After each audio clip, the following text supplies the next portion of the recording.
नमस्कार दोस्तों, स्वागत है आपका हमारे चैनल हम्बल इंडियन पर। अब शुरू करते हैं गणेश चतुर्थी के व्रत से संबंधित कथा।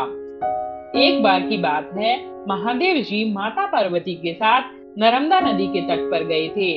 वहां एक सुंदर स्थान पर पार्वती जी ने महादेव जी के साथ चौपड़ खेलने की इच्छा व्यक्त की। तब शिव जी ने कहा, ठीक है, परंतु हमारी हार जीत का साक्षी कौन होगा?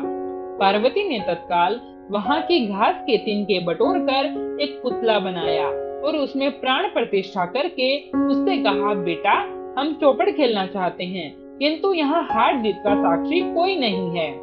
अतः खेल के अंत में तुम हमारी हार जीत के साक्षी होकर बताना कि हम में से कौन जीता कौन हारा। खेल आरंभ हुआ। देवयोग से तीनों बार पार्वती जी ही जीती।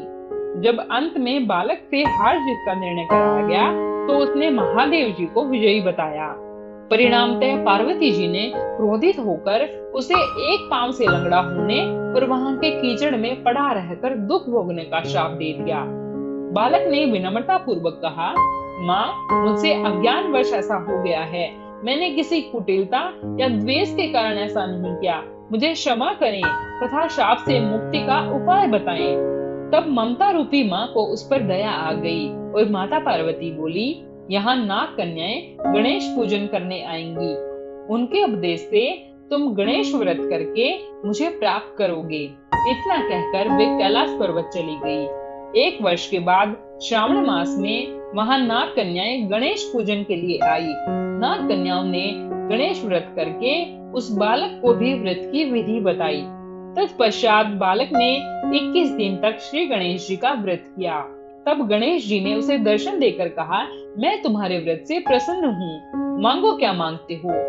बालक बोला, भगवान, मेरे पाँव में इतनी शक्ति दे दो कि मैं कैलाश पर्वत पर अपने माता पिता के पास पहुँच सकूं और वे मुझ पर प्रसन्न हो जाएं। गणेश जी तथास्तु कहकर अंतर्ध्यान हो गए। बालक भगवान शिव के चरणों में पहुँच गया। तब शिवजी ने उससे वहां तक पहुंचने के साधन के बारे में पूछा। तब बालक ने सारी कथा शिवजी को सुना दी।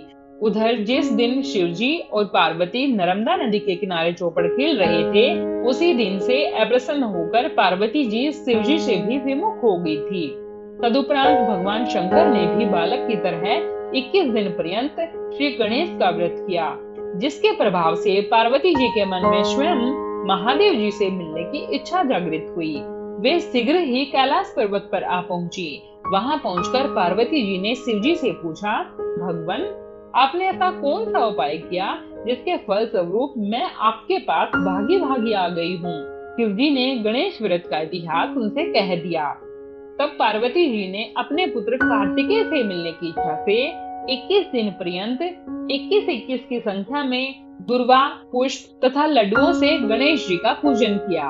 21वें दिन कार्तिकेय स्वयं ही पार्वती जी से मिलने आ पहुँचे। उन्होंने भी माँ के मुख से इस व्रत का महात्म्य सुनकर व्रत किया। कार्तिकेय ने यही व्रत विश्वामित्र जी को भी बताया। विश्वामित्र जी ने व्रत रखा और गणेश जी से जन्म से मुक्त होकर ब्रह्मा ऋषि होने का वरदान मांगा।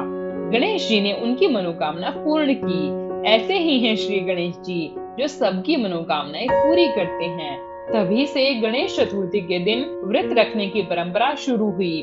इस दिन भगवान विघ्नहर्ता श्री गणेश जी को प्रसन्न करने तथा अपने संकटों को दूर करने के उद्देश्य से उनका व्रत रखा जाता है।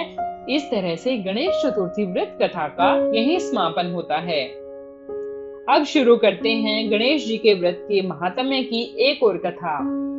एक समय की बात है, राजा हरिश्चंद्र के राज्य में एक कुम्हार रहता था।